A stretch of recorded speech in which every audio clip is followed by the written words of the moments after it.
Hello friends, সবাইকে জানাই শুভ দীপাবলি। আশা করছি তোমরা খুব ভালো আছো আর আমিও ভালো আছি। আজ চলে গেছিলাম আমাদের বাড়ির পাশেই ঠাকুর দেখতে, একটু দূর। ভাবলাম যে আজকে ফাঁকা টাইম আছে, একটু প্যান্ডেলগুলো দেখে আসি। ফার্স্টে চলে গেছিলাম এখানে তো ভূতের মুখোশ দিয়ে প্যান্ডেলটা ডেকোরেশন করেছিল আর অনেক রকমের ঘণ্টা প্রদীপ দিয়ে দেখতে কিন্তু খুব সুন্দর লাগছিল।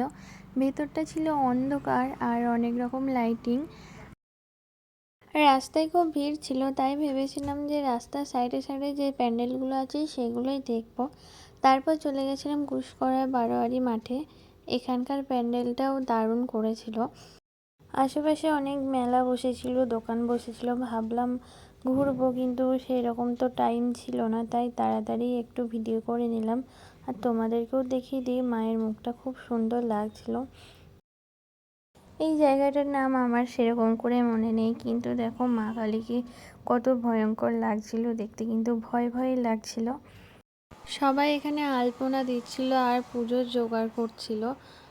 যেতে যেতে দেখি আরও একটা প্যান্ডেল, এই দূর থেকে একটু ভিডিও করে নিলাম। আর আমার প্রচণ্ড খিদে পেয়ে গেছিলো, কিন্তু কোথাও সেরকম এই সাইডে দোকান ছিল না। তারপর ভাবলাম যে একটু গাড়িতে তেল ভরে নিই। তেল ভরা তো হয়ে গেছে, আমরা চলে এসেছিলাম এদিকে ফুচকা খেতে।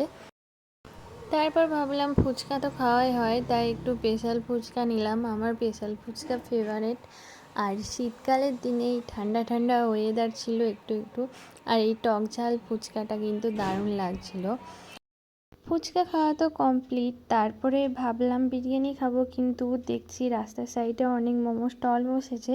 এখান থেকেই নিয়ে নিয়েছিলাম 2 প্লেট মোমো। এই কাকুটা কিন্তু মোমো খুব সুন্দর করে, আগেও এসেছি এখানে। আর তোমাদের কালী পুজো কেমন কাটছে সবাই কিন্তু জানিও। ভিডিওটা এখানেই শেষ করছি, তোমাদের ভালো লাগলে একটা লাইক করে দিও।